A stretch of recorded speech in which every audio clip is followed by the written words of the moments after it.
Dalawa ang patay sa banggaan ng isang fast craft at water taxi sa pagitan ng Batangas at Oriental Mindoro. Para sa detalye, makakasama natin live si Paul Hernandez. Paul? Sa kabila ng nakalulungkot na balitang yan, ligtas naman yung 5 pasaherong sakay nitong water taxi na pawang mga banyaga. Gayon din sa mahigit 100 pasahero at crew ng fast craft.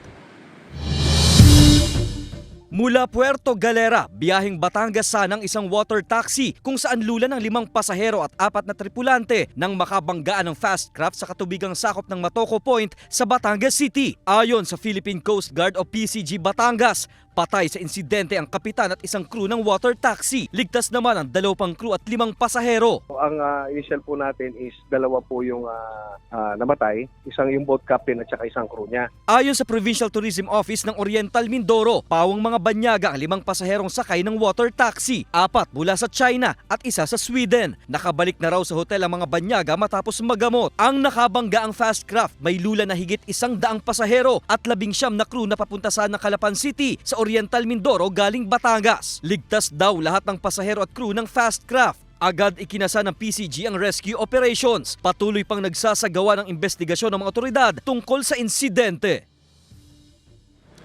Sa mga oras na to, wala pang impormasyon yung Philippine Coast Guard Batangas kung kailan makababalik sa Batangas Port itong fast craft, bagay na inaantabayan na natin sa mga sandaling ito. Ace.